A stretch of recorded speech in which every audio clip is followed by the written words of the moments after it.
Hello everyone and welcome back to AR educational hub. तो इस video में हम एक न्यू चैप्टर के साथ आ गए हैं, केमिस्ट्री का ही। तो केमिस्ट्री का जो इम्पोर्टेंट चैप्टर्स हैं उनको क्वेश्चंस फॉर्मेट में कंप्लीट कराया जाएगा।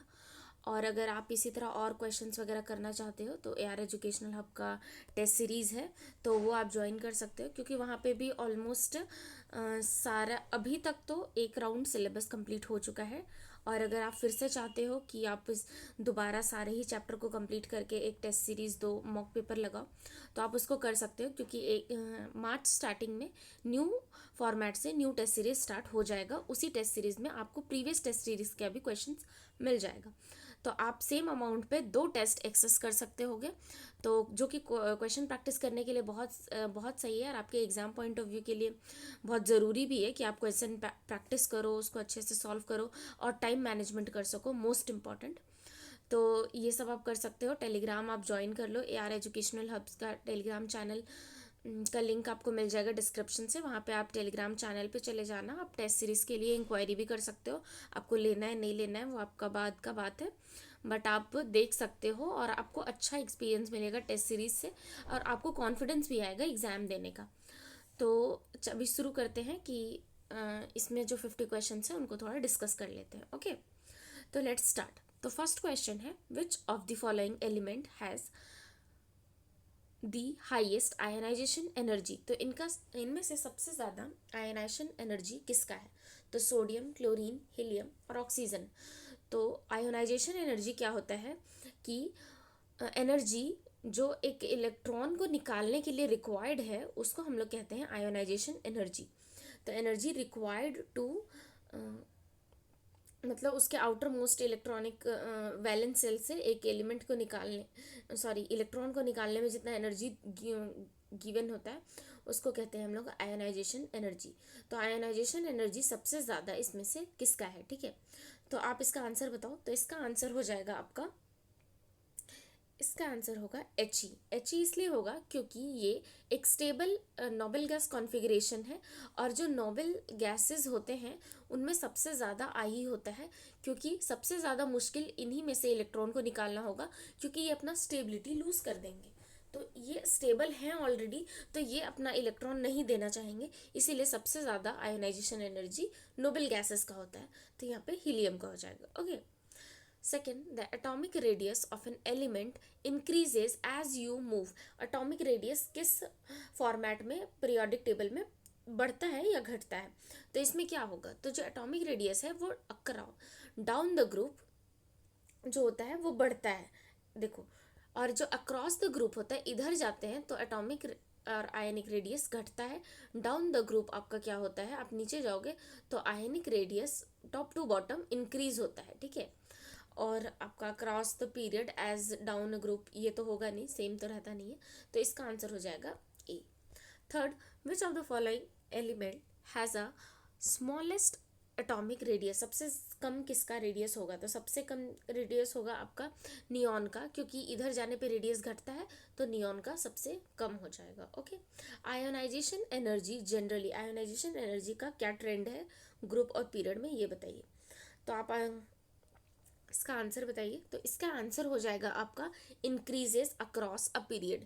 इंक्रीज करता है, और इंक्रीज करने का रीज़न है आपका, जैसे आप पीरियड में आगे बढ़ोगे तो साइज कम होते जाता है, तो छोटे एलिमेंट से इलेक्ट्रॉन निकालना डिफ़िकल्ट होगा एज़ कम्पेयर टू बड़े एलिमेंट से, क्योंकि बड़े एलिमेंट में जो आपका इलेक्ट्रॉन है और जो न्यूक्लियस है उसके बीच में गैप ज़्यादा होता है, तो न्यूक्लियस उसमें कम अट्रैक्शन फोर्स लगाएगा, तो वह जल्दी निकल जाएगा।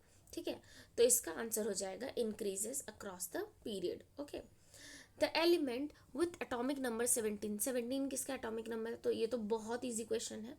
तो 17 एटॉमिक नंबर होता है आपका क्लोरीन का। ओके, द मोस्ट इलेक्ट्रोनेगेटिव, ये शायद मैंने केमिकल बॉन्डिंग वाले सीरीज चैप्टर में भी बताया था कि सबसे most electronegative element in the whole periodic table is fluorine. Which of the following element is a halogen. Halogen जो आपका FCl Br वाला जो ग्रुप है वो हेलोजन होता है, तो इसमें आंसर हो जाएगा आपका क्लोरीन। नोबल गैसेस कौन सा है? तो इसमें नोबल गैस आपका नियॉन है। Which of the following is the highest electronegativity fluorine, question repeat हो गया है। The first ionization energy of element is the energy required to, अभी मैंने बताया कि remove the first electron. First ionization energy का मतलब है पहले इलेक्ट्रॉन को निकालने में। फिर दूसरा सक्सेसिव आयोनाइजेशन एनर्जी जो होगा उसको सेकेंड आयोनाइजेशन एनर्जी बोलेंगे जब दूसरा इलेक्ट्रॉन निकालेंगे। तो इसमें तो ये हो जाएगा, तो इसमें हो जाएगा remove the first electron. Okay, उसके बाद है आपका क्वेश्चन नंबर 11। तो इसका क्वेश्चन है the element with the largest atomic number in the second period. Second period में सबसे बाद कौन आता है? तो सेकेंड पीरियड में ये हो जाएगा इसका neon. Okay, which of the following element has the least tendency to gain electron. Electron लेने का सबसे कम टेंडेंसी किसका होगा? तो देखो, इलेक्ट्रॉन लेने का सबसे कम टेंडेंसी जो होता है ना, कि मतलब वो कौन, मतलब तुरंत इलेक्ट्रॉन, मतलब बहुत कम टेंडेंसी है उसका इलेक्ट्रॉन लेने का, ठीक है। फ्लोरीन तो तुरंत ले लेना चाहेगा। ये सारे जो होते हैं FON, ये आपका तुरंत इलेक्ट्रॉन लेके स्टेबल बन जाना चाहेंगे। और अगर सोडियम इलेक्ट्रॉन लेगा तो उसके लिए मुश्किल है, क्योंकि ये लूज करना चाहेगा ना जल्दी से, ताकि वो स्टेबल इलेक्ट्रॉनिक कॉन्फ़िगरेशन ले सके। तो ये तो लेना चाहेंगे क्योंकि ताकि वो stable noble gas configuration achieve करे, और ये लूज करना चाहेगा ताकि स्टेबल बने। तो इसका आंसर हो जाएगा sodium. The periodic table is arranged by increasing. तो जो मॉडर्न पीरियोडिक टेबल है वो atomic number, the physical and chemical properties of the element are the periodic function of their atomic number. ये होता है मॉडर्न पीरियोडिक टेबल का statement. तो ये आपको याद होना चाहिए, ये लाइन एकदम हुबहू NCERT का है। The physical and the chemical properties of elements are the periodic function of their atomic number. जो पीरियोडिक फंक्शन एटॉमिक मास का होता है ये हम लोग पढ़ते हैं मेंडलीफ में। तो ये उसका डेफिनेशन था, बट इसमें हो जाएगा atomic number. Okay, which of the following is the alkaline earth metal. तो ग्रुप 2 वाले जो है वो है आपका अल्कलाइन अर्थ मेटल, तो जिसमें आपका आ जाएगा magnesium. Okay, which of the following group contains only metal. Metal सिर्फ किस, कौन सा ग्रुप में सिर्फ मेटल होता है? तो ग्रुप 1 में सिर्फ मेटल होता है, alkali metal. Okay, transition element कौन कौन से हैं? तो ट्रांजिशन एलिमेंट देखो, इसमें क्या होता है ना, ट्रांजिशन एलिमेंट है D ब्लॉक वाले जो होते हैं वो ट्रांजिशन एलिमेंट होते हैं, ठीक है। तो इसमें कैल्शियम नहीं होगा, पोटेशियम नहीं होगा, कार्बन होगा, तो इसमें कार्बन नहीं होगा तो इसमें जिंक होगा। ओके, फिर आप इसमें ये चीज़ याद रखना कि D ब्लॉक वाले जो हैं, ये मैं यहीं बता दे रही हूँ, D ब्लॉक एलिमेंट्स होते हैं वो ट्रांजिशन होते हैं except zinc. Okay, so sorry, यहाँ पे जिंक नहीं होगा ऑप्शन में, मैं ऑप्शन चेंज कर रही हूँ। जिंक नहीं, आप इसमें कोई भी, जैसे निकल, तो आप उसके बाद ये टिक कर लेना। ओके, जैसे कि एक्सेप्ट जिंक, मर्करी और कैडमियम, क्योंकि इनमें कंप्लीटली फिल्ड D ऑर्बिटल होता है। तो D ब्लॉक में ट्रांजिशन एलिमेंट के होने के लिए आपका इनकम्प्लीट D ऑर्बिटल होना चाहिए, तो इसमें कंप्लीट होता है, इस वजह से ये ट्रांजिशन एलिमेंट्स नहीं होता। D ब्लॉक है पर ट्रांजिशन नहीं है। Okay, which of the following element is found in the same period as oxygen. Oxygen में कौन सा आता है? तो सल्फर हो जाएगा इसका answer. Okay, which of the following statement is correct about the noble gas. Noble gas के लिए कौन सा है? तो वो नोबेल गैस इनर्ट गैस होते हैं तो रिएक्टिव नहीं होंगे। Full outer shell electronic configuration ये हो जाएगा। लो आयोनाइजेशन नहीं होता है, बहुत ज़्यादा होता है। इवन आयोनाइजेशन एनर्जी बहुत ज़्यादा, मतलब है कि इनको बहुत एनर्जी चाहिए, तो उतना एनर्जी आप दे नहीं पाओगे और वो अनस्टेबल हो जाएंगे। और फिर ये गुड कंडक्टर ऑफ इलेक्ट्रिसिटी, तो ऐसा भी नहीं है क्योंकि ये तो रिएक्टिव ही नहीं है, इनर्ट है, तो इसके लिए हो जाएगा full outer electron shell. Okay, the alkali metal has found in which group of periodic table. Alkali metal जो है वो फर्स्ट ग्रुप है। सिंबल 11 का, ये तो सोडियम है, ठीक है। For which of the following element is located in period 3 group 15। Third period and group 15, 13, 14, 15। तो इसमें क्या था? बोरोन, कार्बन एंड देन आपका नाइट्रोजन, तो ये तो नाइट्रोजन वाले ग्रुप में आ जाएगा। तो ये आपका हो जाना चाहिए फॉस्फोरस, क्योंकि नाइट्रोजन जो है वो आपका सेकेंड पीरियड है और ये है आपका थर्ड पीरियड। ओके, तो पोटेशियम, फॉस्फोरस हो जाएगा, sorry. Which of the following is a characteristics of non metal, non metal का इनमें से कौन सा कैरेक्टरिस्टिक्स है, तो non metal poor conductor of electricity. Okay, which element has a liquid in room temperature, room temperature में कौन सा इसमें से लिक्विड होता है, तो जो आपका हैलोजन होते हैं वो गैसेस होते हैं, बट ब्रोमीन जो होता है वो जनरली लिक्विड होता है रूम टेम्परेचर में। ये इंपॉर्टेंट क्वेश्चन है, आपको ये पता होना चाहिए, ठीक है। The atom, the atomic number of the element in the second period and group 14 is, second period में और ग्रुप 14 में, तो ये हो जाएगा 6, 6 इसलिए, और 6 हो जाएगा वो है आपका carbon. Okay, which of the following is a correct order of atomic radii from largest to small, सबसे ज़्यादा, तो अभी मैंने बताया था कि इधर अलोंग द पीरियड जो होता है वो एटॉमिक रेडियस कम होते जाता है, तो कम होते जाता है तो इसमें एल्युमिनियम का कम होना चाहिए, ठीक है, तो इसीलिए इसका पहला ही आंसर हो जाएगा NaMgAl। Which of the following element has highest atomic number, uranium, uranium का जो आपका एटॉमिक नंबर है वो होता है 92, सोडियम 11, ऑक्सीजन 8 एंड हीलियम 2, ठीक है। Which group of element has highest ionization energy, तो मैंने पहले ही बताया नोबल गैसेस का होता है। Which of the following property of alkali metal, alkali metal का कौन सा है, तो लो मेल्टिंग पॉइंट, ये इसका प्रॉपर्टी है। Okay, the number of valence electron in chlorine, chlorine में नंबर ऑफ वैलेंस इलेक्ट्रॉन जो होता है वो 7 होता है, ठीक है, क्योंकि क्लोरीन का जो इलेक्ट्रॉनिक कॉन्फ़िगरेशन है वो 1s2 2s2 okay 2s2 2p6 3s1 and 3p 3s2 and 3p5, तो इसका इलेक्ट्रॉनिक कॉन्फ़िगरेशन लास्ट जो वैलेंस इलेक्ट्रॉन है उसमें 7 होता है। Okay, the element with highest electronegativity, कितनी बार पूछेगा ये क्वेश्चन क्योंकि बहुत ज़रूरी है, fluorine. Property of transition element, which of the following is a property of transition element, तो ट्रांजिशन एलिमेंट जो होता है नॉन मेटल्स होते हैं, तो ऐसा नहीं है, वो नॉन मेटल नहीं होते हैं, ठीक है। उसके बाद है कि उनका हाईली रिएक्टिव होते हैं, तो हाईली रिएक्टिव तो होते हैं बट ये वाला भी नहीं होगा, इसका एक और जो आपका ये है कि इसका हाई मेल्टिंग और बॉइलिंग पॉइंट होता है, ये ज़्यादा एक्यूरेट आंसर होगा, ठीक है। Which of the following element is a metalloid, metalloid मतलब मेटल और नॉन मेटल दोनों का प्रॉपर्टी रखने वाले एलिमेंट्स मेटलॉइड होते हैं, तो मेटलॉइड है इसमें से आपका silicon. Which element of the electronic configuration, ये किसका है, तो आप इसमें एटॉमिक नंबर देख लो कि 2 4 6 6 12 13 14 15 16, तो 16 किसका है, तो 16 जो आपका हो जाएगा वो होता है आपका 16 4 6 4 10 और 4 14 14 किसका होता है, तो 14 होता है आपका इसमें से सिलिकन का। Okay, the periodic table is a tabular arrangement of element on the basis of increasing atomic number, मैंने ये पूरा लाइन एनसीईआरटी का बोल दिया है already.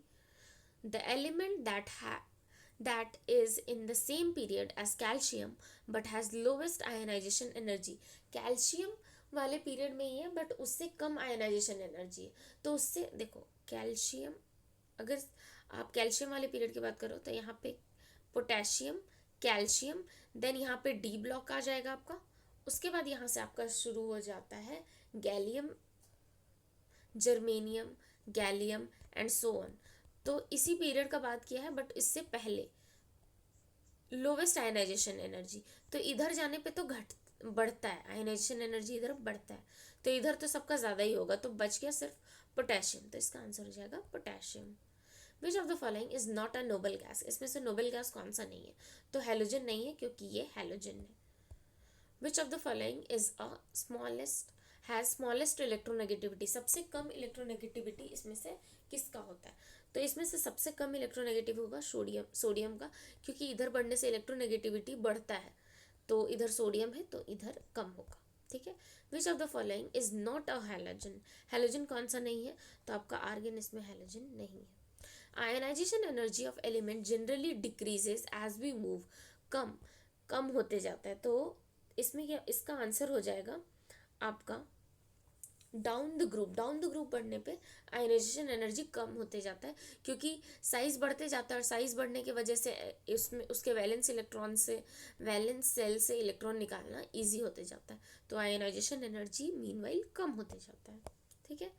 Which of the following element has the greatest tendency to form an anion, anion form करने का greatest tendency इनमें से किसके पास है, तो ऑब्वियसली क्लोरीन, ताकि एनायन फॉर्म करेगा तो वो एक इलेक्ट्रॉन लेगा और स्टेबल हो जाएगा। The element with atomic number 12 that is magnesium. Which of the following element has period 4 group 17, group 17 मतलब हेलोजन है और पीरियड 4 है, तो फोर्थ ग्रुप में ये आपका इसका आंसर हो जाएगा। चलो इसका आंसर आप लोग कमेंट सेक्शन में बताना, 42 नंबर 42 लिख के, और फिर आप इसका आंसर बताना, ठीक है। पीरियोडिक टेबल में देख के मत बताना, क्योंकि मेरा कोई नुकसान तो है नहीं, अगर आप देख के भी बताओगे तो आप ही का नुकसान है। तो खुद से ऑनेस्टली इस वीडियो को देखते देखते ही जस्ट उसमें कमेंट करके बताना 42 एंड फिर आप इसका आंसर बताना। ओके 42। ओके विच ऑफ 43 करते हैं। विच of the following element is found in group 15 of the periodic table, तो ग्रुप 15 में कौन सा हो जाएगा, तो ग्रुप 15 में आपका हो जाएगा नाइट्रोजन वाला ग्रुप, तो नाइट्रोजन हो जाएगा। लार्जेस्ट एटॉमिक रेडियस किसका है, लार्जेस्ट एटॉमिक रेडियस किसका है, इधर एटॉमिक रेडियस कम होता है तो इधर वाले का ज़्यादा होगा, और इधर में भी आपका पूछा है, तो इसमें आपका क्या आंसर हो जाएगा, लिथियम हो जाएगा, क्योंकि इधर तो वही है। Which of the following element has lowest ionization energy, ionization energy इसमें से किसका कम होता है, तो ऑब्वियसली इधर वालों का कम होता है, इधर क्योंकि बढ़ता है आयनाइजेशन एनर्जी, तो सोडियम हो जाएगा इसका आंसर।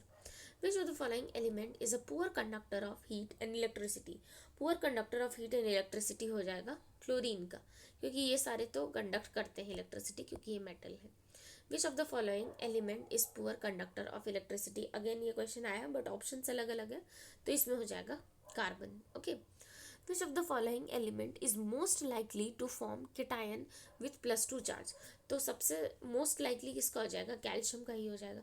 पोटेशियम तो क्योंकि K+ होता है तो आपका नोबल इलेक्ट्रॉनिक कॉन्फ़िगरेशन गेन कर लेगा, ये Cl- और ये Na+, और कैल्शियम को 2 इलेक्ट्रॉन लूज करना पड़ेगा स्टेबल होने के लिए, तो ये डाइवेलेंट फॉर्म में रहता है। ठीक है। Which of the following element has the highest atomic number in the fourth period, fourth period में सबसे ज़्यादा एटॉमिक नंबर किसका होगा फोर्थ पीरियड में, तो फोर्थ पीरियड में सबसे ज़्यादा एटॉमिक नंबर किसका होगा, तो इसका आंसर हो जाएगा आपका 49th नंबर का क्रिप्टन। ओके क्रिप्टन हो जाएगा इसका आंसर, क्योंकि क्रिप्टन का जो आपका एटॉमिक नंबर है वो है 36 और वही लास्ट है आपका नोबेल गैस, इससे ज़्यादा फोर्थ पीरियड में किसी का एटॉमिक नंबर नहीं है। Which of the following element has electronic configuration Ne3s2 3p6, Ne3s2 3p6। देखो अगर किसी को इलेक्ट्रॉनिक कॉन्फ़िगरेशन लिखने में अगर प्रॉब्लम होगा ना, तो आप लोग कमेंट सेक्शन में बताना, मैं इलेक्ट्रॉनिक कॉन्फ़िगरेशन कैसे लिखते हैं उसका एक अलग से वीडियो बना दूंगी, ताकि आप किसी का भी इलेक्ट्रॉनिक कॉन्फ़िगरेशन ईजिली लिख सको। ठीक है, तो फिर आप इसके लिए मेरे को बताना कि अगर आप लोग को ये वीडियो रिक्वायर्ड है या नहीं, उसके बाद मैं इस पर वीडियो बना के आपको पूरे पीरियोडिक टेबल के हर एलिमेंट का आप जिसका बोलोगे उसका आपको इलेक्ट्रॉनिक कॉन्फ़िगरेशन लिख के मैं दिखा दूंगी। ठीक है, किसी का भी कैसा भी क्वेश्चन आए इलेक्ट्रॉनिक कॉन्फ़िगरेशन को लेके वो क्लियर हो जाएगा कि स्टेबल कौन सा है किसमें, क्योंकि अभी तो ये बहुत इजी है फर्स्ट P ब्लॉक और S ब्लॉक के लिए, पर D ब्लॉक आते आते इलेक्ट्रॉनिक कॉन्फ़िगरेशन डिफ़िकल्ट होने लग जाता है, क्योंकि एक्सेप्शंस आने लग जाते हैं। तो अगर किसी को प्रॉब्लम होगा तो आप लोग बताना। Okay which of the following element has the electronic configuration Ne3s2 3p6, Ne का मतलब है कि नियॉन के बाद, नियॉन तक का दिया हुआ है, नियॉन में कंसिडर हो गया, उसके बाद 3s2 3p6 है, तो उसके बाद अगर 3s2 हो गया तो मैग्नीशियम तक कवर होगा, और 3p6 में आपका पूरा कवर हो जाएगा, दैट इज आर्गन, तो आ जाएगा इसका आर्गन। ठीक है, तो इसका आंसर हो जाएगा आर्गन। इसमें से एक क्वेश्चन जो अभी मैंने छोड़ा है उसको आप लोग 42 को कमेंट सेक्शन करके ज़रूर बताइएगा कि इसका आंसर आपको क्या आ रहा है, क्योंकि आपको आना चाहिए। ये बहुत इजी क्वेश्चन है, और इसमें भी अगर आप पीरियोडिक टेबल देख रहे हो मतलब कि आप सिलेक्शन से बहुत दूर हो। टू बी वेरी ऑनेस्ट, बहुत कड़वा है बट यही सच है कि आप अगर आपको ये भी नहीं पता है कि कौन सा एलिमेंट पीरियोडिक टेबल में कहाँ होता है, तो ये बहुत डिफ़िकल्ट है आपके लिए। ओके। और अगर ऐसे ही और क्वेश्चन प्रैक्टिस करना चाहते हो तो टेस्ट सीरीज ज्वाइन कर सकते हो, या फिर टेलीग्राम चैनल ज्वाइन कर लो। वहाँ पे ऐसे बहुत सारे क्वेश्चंस आ जाएंगे, आपको मिलते रहते हैं वहाँ पे बहुत सारी ट्रिक्स टेक्निक, आप कैसे लर्न कर सकते हो, आपको क्या क्वेश्चन मटेरियल स्टडी मटेरियल सब कुछ मिलेगा। तो आप ज्वाइन कर लो टेस्ट सीरीज़। अगर आप ज्वाइन करना चाहते हो तो वो भी ज्वाइन कर सकते हो, क्योंकि अभी भी आपके एग्ज़ाम को 2 महीने हैं। मिनिमम टू मिनिमम 2 महीने तो हैं, तो आप 2 महीने में भी बहुत कुछ कर सकते हो अगर ढंग से पढ़ोगे तो इस वीडियो में इतना ही। और कोई केमिस्ट्री का अगर कोई चैप्टर होगा तो वो और मैं कवर करूँगी जो इम्पोर्टेंट होगा, क्योंकि एक दो चैप्टर अभी और हैं जो बहुत इंपॉर्टेंट है और जिसका कवर होना बहुत ज़रूरी है आपके एग्ज़ाम के लिए, क्योंकि इससे फ्रिक्वेंटली क्वेश्चंस आते ही आते हैं। तो आप इसको तब तक सॉल्व करो और फिर खुद से सेल्फ स्टडी करो। Till then keep learning, keep studying and stay safe and healthy. Okay, thank you and have a very nice day.